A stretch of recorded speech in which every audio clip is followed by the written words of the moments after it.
My wife said my children barely knew me. She said it to the man stealing from us. My name is Marin Tolland. I'm 42, and I run Tolland Security Group. Last month I heard my husband, Dorian, say this to Gage Hollis, a guy I used to call a friend. Rory and Willa barely know her anyway. He meant me. I heard every word through the security system I designed for high-risk clients, the same system I foolishly trusted to keep my own life steady. They were at the Marquette Grand Hotel, Suite 1736, the kind of place where the carpet swallows your footsteps and the air smells like money. Dorian was wearing a watch I never bought him. Gage had paid for it with funds siphoned from an account that had both our names on it. The way Dorian laughed, soft, comfortable, like he was repeating a joke he'd practiced, made my stomach go quiet in the worst way. Gage's voice came next, smug and calm. After the split, they'll understand you were never around. Dorian agreed. We'll make sure they see the truth. 8 years married. 12 years in Army intelligence. 15 years building my business until it crossed $3. 1 million in annual revenue. And these two thought they could erase me from my own home, my own company, and my own children's lives, then bill me for the privilege. I didn't cry. I didn't call. I didn't storm the hotel. I did what I was trained to do, I started collecting facts. Back in 2012, I left the Army after 12 years. I didn't walk out bitter. I walked out focused. The service taught me one thing that never stops being true: people don't get hurt because they're weak. They get hurt because they trust the wrong pattern. I started my company with $62,000, a second-hand laptop, and a list of contacts who knew I could think like the worst person in the room without becoming one.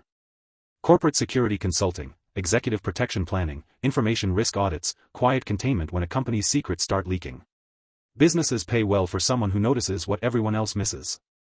That same year, I met Dorian Walsh at a fundraiser for the children's ward at a Chicago hospital. He was 29, I was 35. He worked luxury real estate, the kind that doesn't sell homes, it sells views and access. He had that confident smile that makes strangers lean in like they've been invited into something special. Dorian grew up surrounded by power. His mother, Senator Deirdre Walsh, collected handshakes the way some people collect stamps. His father, Judge Franklin Walsh, wore authority like a tailored coat. Their house in Lincoln Park was valued around $2. 4 million, the kind of place with polished stairs that never creak and family photos that look professionally staged. Dorian expected the best by reflex. It wasn't greed exactly. It was training. Our first date cost me $360, dinner at a famous tasting menu place, the kind of restaurant that can make a single bite feel like an event. Dorian ordered the top wine pairing without checking the prices. He didn't ask what I thought. He just assumed the world worked that way. I told myself it was confidence. That was my first mistake. We moved quickly. 6 months in, he was spending most nights at my place. A year later, I proposed with a ring that cost $14,900, a choice that felt romantic at the time and naive in hindsight, like trying to buy permanence with a receipt.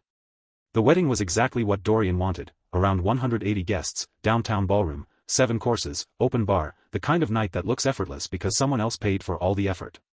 Total cost, $92,000. I paid it. And for a while, it felt like it worked. The company grew. Dorian's commissions were strong. We bought a 4-bedroom home in Lincoln Park for $1. 35 million. 2 German cars in the drive. Trips to Europe once or twice a year. Dorian loved the lifestyle my success made possible, designer shopping trips that casually hit $2,600, dinners where one entree cost more than my first apartment's weekly groceries. He'd brag about me to friends. She protects CEOs, he'd say, glowing with pride like my work reflected on him. By 2016, the money was real. I had a team. Bigger contracts. Larger clients. Pressure that never turned off. That's also when Dorian said he was ready for children. Rory and Willa arrived in the spring, 12 minutes apart. Rory came first, loud and furious, like she was announcing herself to the entire building. Willa followed quieter, eyes wide, as if she was studying the room before she decided whether she trusted it. They were perfect. And I became the kind of person who thinks in futures. I took bigger clients. Longer projects. More travel. I told myself I was building security, not just for corporations, but for 2 small lives that depended on me. At first, Dorian acted like he understood. He brought me coffee when I worked late. He rubbed my shoulders when I was drained. He told other parents, "She works so hard for us," like he admired me. Then, in 2018, the temperature changed. Dorian started taking calls that ended the second I walked into the room. He began attending social events without me, galleries, industry dinners, charity nights, always with the same excuse. "You're busy anyway." That's when Gage Hollis appeared. Dorian introduced him as a partner with connections. Gage was mid-30s, polished, divorced, no kids. He wore suits that looked custom, drove a dark sports sedan, and had the kind of charm that makes people feel chosen when he focuses on them. Dorian said Gage had commercial contacts for a major development plan. That they were building something big. Dorian started spending hours at Gage's office. Came home talking about how brilliant he was. How strategic. I liked Gage at first. He knew how to mirror people, laugh at the right time, ask questions that felt like respect, compliment the parts of you that want to be seen. He came to dinner every few weeks. Brought wine. Brought gifts for Rory and Willa, books, toys, little stuffed animals. My children liked him instantly. And I let that soften me. After dinner, Gage and I would sit in my living room. He'd ask about my work, my clients, what kinds of threats companies actually face. He sounded interested. Impressed. What I didn't understand then was simple: every question was reconnaissance. Every laugh was cover. Every compliment was a way to lower my guard. By 2019, Dorian's attitude toward me changed completely. Everything I did seemed to irritate him: how I loaded the dishwasher, how I corrected Rory gently, how my phone buzzed with client alerts. He picked fights right when I was exhausted, then used the fights as proof that I was the problem. "Children need their parent present," he'd say, voice sharp. "Money isn't everything, Marin. Family should come first." The words were almost convincing, until you noticed Dorian never suggested cutting expenses. Never suggested fewer luxury purchases, fewer trips, fewer nights out. He wanted the life my work provided, but he wanted to punish me for the work it required. Meanwhile, Gage became a constant presence. Saturday mornings with fancy coffee. Soccer games. Dance recitals. Bedtime stories when he stayed for dinner. My kids giggled at his voices and routines like he'd practiced them. And I told myself it was harmless. That he was just around. Until February 2020, when I came home from a 7-day emergency job and felt something in my own house that I couldn't name at first. The home was full of movement, but not warmth. Dorian barely looked up from the laptop. "Oh. You're back," he said, like I was someone delivering a package. Rory and Willa, who usually ran to me like gravity, hesitated. Rory hid behind the couch. Willa watched me like she was trying to remember if she was allowed to trust my arms. When I asked what was wrong, Dorian said, casually, like it was a fact. "They're not used to you being here anymore." That sentence didn't just hurt. It clarified. That night, lying beside a person who felt like a stranger, I made a decision. I was going to find out what was happening, quietly, completely, and I was going to protect my children, my company, and my life like they were the only mission that mattered. Because if someone was rewriting my story, I needed to see the draft. And I knew exactly where to start. I didn't confront Dorian. I didn't accuse him. People confess fastest when they believe they're safe. 12 years in intelligence teaches you that emotion clouds data. So I treated my own life like an operation: observe first, react later. I started small. Dorian's laptop was always left on the kitchen counter in the mornings while he showered upstairs. He trusted that I wouldn't touch it. Trust is a luxury people abuse. Most people think deleting files means erasing them. It doesn't. It just tells the system to stop showing them. Until new data overwrites that space, everything stays exactly where it was. I needed less than 10 minutes each morning. Over the course of 4 days, I rebuilt 8 months of Dorian's digital history. What I found wasn't just an affair. It was a strategy. The messages between Dorian and Gage started innocently enough in early summer 2019, business planning, zoning questions, investment projections. By July, the tone shifted. Compliments replaced spreadsheets. Jokes replaced numbers. By August, they were meeting to work 4 hours at a time. Then came the photos.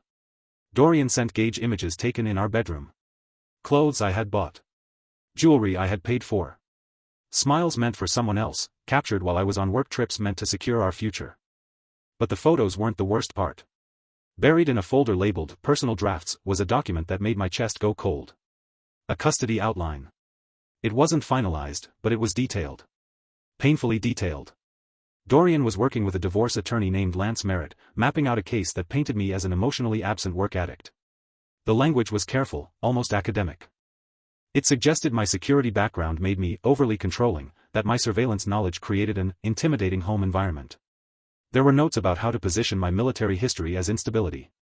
How to frame long work hours as abandonment. How to make the court question whether I was safe to have full custody. At the bottom of the document was a line that felt rehearsed. Primary caregiver has consistently prioritized career over family. Children display attachment hesitation upon parents' return from extended absences. That wasn't an observation. That was manufactured evidence. I scrolled further. There were financial projections, what Dorian would receive if the court awarded him primary custody. Percentages of my company assets. Monthly support estimates. A note that read, "Once custody is settled, business valuation becomes leverage." I sat at the kitchen table long after the screen dimmed. This wasn't panic. This wasn't confusion. This was premeditation. I closed the laptop, wiped the traces of access, and went to work like nothing had changed. But I stopped thinking like a spouse. I started thinking like an analyst. The next phase required confirmation. I began documenting patterns, times, locations, inconsistencies. Dorian's calendar synced with Gage's movements almost perfectly. Meetings that ran late always coincided with nights the kids were already asleep. Work trips that overlapped suspiciously with Gage's availability. Then I checked our finances. That's where the real betrayal surfaced. Over 6 months, $310,000 had been quietly redirected. Small transfers at first, amounts that wouldn't trigger alerts. Then larger ones, masked as investment reallocations. The money moved through accounts I recognized, and then vanished offshore. Gage wasn't just sleeping with my spouse. He was preparing to disappear. Flight confirmation sat in his email archive, one way, international, scheduled for early spring. The timing lined up perfectly with the draft filing date of the divorce. The plan was clean on paper. File for custody. Drain shared assets under legal cover. Paint me as unstable. Leave the country with liquid cash. Let Dorian play the wounded, responsible parent. It was elegant. Ruthless. And they assumed I wouldn't notice. That's when I stopped pretending my home was neutral territory. Using equipment from my own company felt surreal, but necessary. Everything was installed legally, discreetly, and only in spaces I owned outright. No laws broken. No corners cut. Within 2 weeks, I had high-definition video of hotel rooms, audio of conversations that detailed their plans word for word, and timestamps that proved coordination. But the most valuable piece of information didn't come from surveillance. It came from an old, sealed court reference buried in Dorian's files. A case number from 2011. Redacted. Quiet. Handled discreetly. I recognized the formatting immediately. This wasn't just about my marriage anymore. This was about leverage. And I was done reacting. I was done being studied. It was time to turn the analysis outward, and see what kind of history the Walsh family had buried deep enough that they believed it was gone forever. Because people who plan this carefully rarely do it for the first time. And secrets don't disappear. They wait. Once I saw the sealed reference, I stopped sleeping. Not because I was afraid, but because I finally understood the scale of what I was dealing with. People like Dorian don't improvise this kind of betrayal. They rehearse it. And people who rehearse usually learn the process somewhere else. The case number led nowhere publicly. Every database returned the same response, restricted access. That alone told me enough. Ordinary civil disputes don't vanish like that. Only cases that threaten reputations do. I went back further. I pulled archived property records, campaign finance disclosures, old civil dockets, donation trails. Patterns began to emerge, small at first, then unmistakable. Every few years, something bad happened near the Walsh orbit. An accident. A lawsuit that disappeared. A witness who changed their statement. Each time, the resolution followed the same arc: quiet settlement, sealed record, no press. This wasn't coincidence. This was infrastructure. 3 weeks later, I had the full picture. In 2011, Dorian's younger sibling, Evan Walsh, was involved in a late-night crash on the west side of the city. A red light. Excess speed. Alcohol in the system. 4 people in the other car didn't survive. The official report called it tragic but inconclusive. The internal report told a different story. Breathalyzer results never logged. Traffic camera footage mysteriously corrupted. 2 witnesses recanted statements within 48 hours. The prosecutor assigned to the case resigned 6 months later and took a private sector job funded by donors tied to the Walsh network. Evan served 6 months in a private rehabilitation facility. No prison. No trial. No headlines. The families left behind spent years asking why nothing happened. I knew then what Dorian was really afraid of. And I knew what I had that they didn't expect. I didn't confront anyone yet. Instead, I waited. Because people reveal their worst intentions when they think the outcome is guaranteed. The call came on a Tuesday morning. Lance Merritt, the divorce attorney, asked me to meet to discuss options. His tone assumed submission. He spoke slowly, like someone explaining math to a child. His office was all polished wood and framed verdicts. He slid a folder across the desk and leaned back. "These are reasonable terms," he said. "Given the evidence your spouse has compiled, this is the most favorable resolution you're likely to see." I opened the folder. Full custody to Dorian. Supervised visitation for me. 60% of my business valuation. Monthly support structured to keep me permanently dependent. He watched my face, waiting for panic. I gave him none. Instead, I placed a plain envelope on his desk. "Give this to your client," I said. "Tell them to read every page." Merritt frowned. "What is this?" "A chance to stop," I replied. I stood, shook his hand, and left. 6 hours later, Dorian called. The confidence was gone. "What do you want?" they asked. Not "what did you do?" "What do you want?"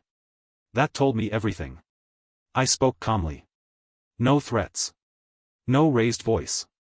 "You withdraw the petition," I said. "Immediately. You sign an agreement granting me full custody.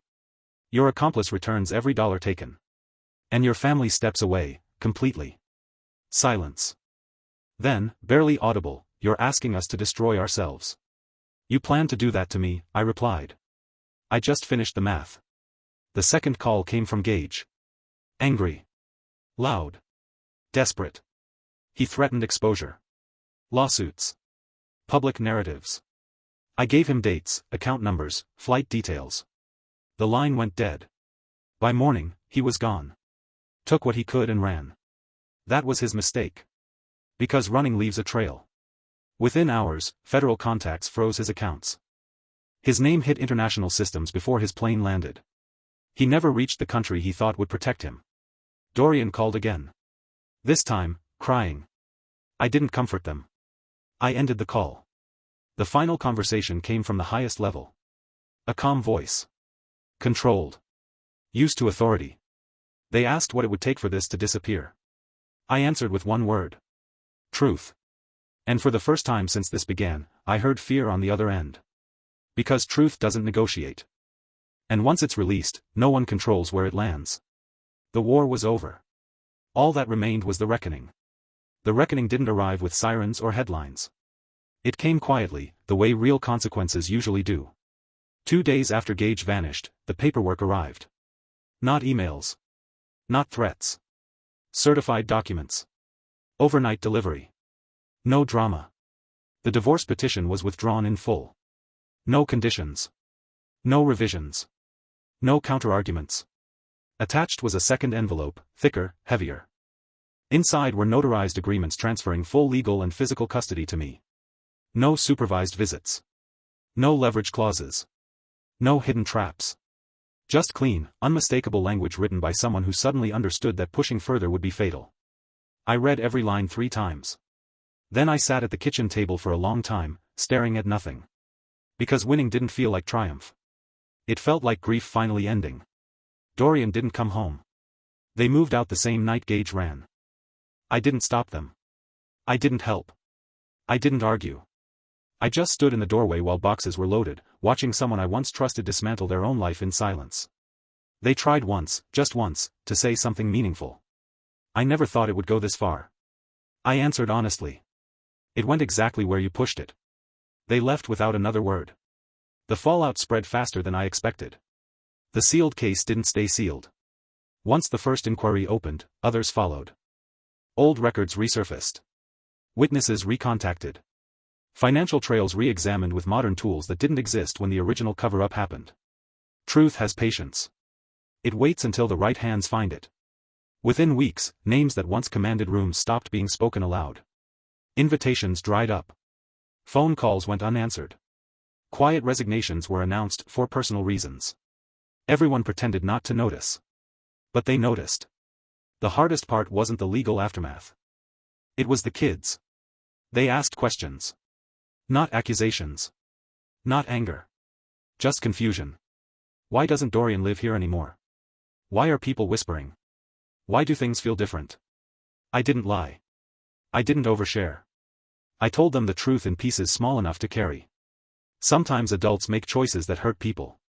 Sometimes those choices have consequences. And sometimes, loving someone means protecting yourself when they won't. They accepted it better than I did. Children understand fairness instinctively. One afternoon, weeks later, I received a call from an unfamiliar number. A voice careful, respectful. They introduced themselves as a relative of the family affected years ago, the one no one had been allowed to talk about. They didn't ask for revenge. They didn't thank me. They said something far heavier. We just wanted you to know, someone finally listened. I sat in my car after the call ended, hands still on the wheel, and let the weight of that sentence settle. Justice doesn't roar. It exhales. Gage was extradited 3 months later. No spectacle. No apology. He pled out quickly. People like him don't fight once the illusion of control is gone. They bargain. They trade names. They shrink. Dorian tried once more to reach out. A message, carefully written, full of reflection and regret. I read it. Then I deleted it. Closure doesn't require reconciliation. Life didn't magically improve. It stabilized. The house became quieter, but warmer. I stopped working late. Started making breakfasts. Learned school schedules. Learned which silence meant peace and which meant trouble. The business grew, not because I chased it harder, but because I stopped letting fear dictate my decisions. Clients trust people who don't panic. One evening, months later, I stood in the backyard watching the kids chase fireflies, laughing so hard they forgot to breathe. That was the moment it hit me. I didn't win because I was smarter. I didn't win because I was ruthless. I won because I paid attention when others assumed I wouldn't. Because I prepared instead of reacting. Because I chose protection over pride. Because when lies came from my life, I answered with evidence. Some people confuse patience with weakness. They make that mistake once. There's a strange moment after a war ends that no one warns you about. The noise stops. The danger passes. And suddenly, you're left alone with what remains. For months, my life had been reaction and precision, documents, calls, strategy, containment. Every day had a purpose defined by defense. Protect the kids. Secure the truth. Stay 3 steps ahead. Then one morning, there was nothing urgent waiting for me. No threats. No countdowns. No enemies moving pieces in the dark. Just a quiet kitchen and 2 bowls on the counter. Cereal or eggs? That was the day I realized the fight was actually over. Dorian tried rebuilding a version of themselves without me. I only know this because people talk. They always do. A smaller apartment. A different last name professionally. New circles that didn't know the past. The kind of reinvention that looks possible only from the outside. But some doors don't reopen once closed. Trust is one of them. The kids adjusted faster than I expected. Routine became their anchor. Morning drop-offs. Homework at the table. Movie nights that turned into debates over which snacks were acceptable after 8 p.m., small things. Ordinary things. Things that matter. One night, while tucking them in, one of them asked a question that landed heavier than any courtroom threat ever had. Are you happier now? I didn't answer right away. Not because I didn't know, but because I wanted to be honest. I'm calmer, I said finally. And calm is a good place to build from. They nodded, satisfied, and rolled over. That was enough. The foundation I started, quietly, without press, took shape faster than I expected. Not big. Not flashy. Focused. It provided legal and logistical support for families caught in situations where power was uneven and truth was buried. People who didn't have the resources or knowledge to protect themselves before damage was done. I didn't lead with my story. I led with systems. Because systems outlast anger. I was invited once, to speak on a panel about ethics, power, and accountability. I declined. Some lessons don't need stages. They need application. One afternoon, while cleaning out an old drawer, I found something unexpected. A receipt. Hotel stationery folded carefully, forgotten. Room number. Date. A detail that once would have ignited rage. Now it just felt small. I threw it away. Not because it didn't matter, but because it no longer controlled me. People sometimes ask, carefully, if I'd ever consider reconciliation. The answer is simple. No. Not out of spite. Out of clarity. Forgiveness doesn't mean reopening the door. It means locking it without anger. Gage wrote once from custody. A long letter. Explanations. Justifications. A request for understanding. I didn't respond. Not every message deserves a reply. Some deserve silence, the kind that teaches. The last piece fell into place on an unremarkable Tuesday. A final document. A final confirmation. A final closing of a chapter that began long before I knew I was in danger. I signed it, scanned it, and shut the folder. That chapter is sealed now. Not hidden. Resolved. That night, I stood at the kitchen sink, watching reflections shift in the dark window. The person looking back at me wasn't the same one who first realized they were being betrayed. That version of me was reactive. Distracted. Overextended. This one? Present. And presence, I've learned, is the most dangerous thing to underestimate. The first truly free morning didn't feel dramatic. No sunrise epiphany. No rush of victory. Just quiet. The kind of quiet that used to make me restless, because silence once meant something was wrong. That danger was gathering shape somewhere I couldn't see yet. Now it meant something else. Safety. Life settled into a rhythm that didn't need strategy to maintain it. Mornings began with structure instead of surveillance. Lunch breaks were real breaks. Evenings belonged to homework, laughter, and conversations that didn't feel like negotiations. I learned something important during those months. Stability doesn't arrive loudly. It stays quietly. The business changed too. Not in size at first, but in purpose. I stopped chasing expansion for the sake of proving something. Instead, I chose contracts that allowed me to stay present. Clients who respected boundaries. Work that aligned with protection, not paranoia. The irony wasn't lost on me. I built my career on anticipating threats, yet I had failed to notice the one growing inside my own home. That awareness didn't bring shame. It brought correction. One evening, while helping with a school project, one of the kids asked me to explain what I actually did for a living. I paused. I help people stay safe, I said. But more importantly, I learned how to keep the right people close. They considered that, then smiled and went back to their markers. That was the moment I knew I'd rebuilt something real. There were moments, rare ones, when the past tried to resurface. A name mentioned in passing. A familiar car model at a stoplight. A scent that reminded me of a life that no longer existed. But those moments didn't pull me backward. They passed through me and left nothing behind. Healing isn't forgetting. It's remembering without bleeding. The foundation became self-sustaining. Cases closed quietly. Families found footing.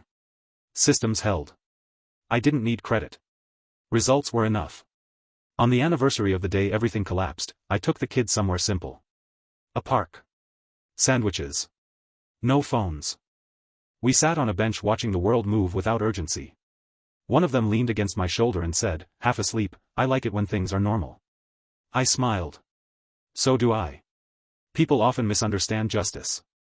They think it looks like punishment. Public reckoning. Spectacle. But real justice is quieter. Its boundaries enforced. Truth acknowledged. Damage contained so it doesn't spread further. Justice is preventing harm, not just responding to it. I don't hate the people who tried to dismantle my life. Hate requires energy. I spent mine on something better. Protection. Clarity. Presence. The past doesn't own me.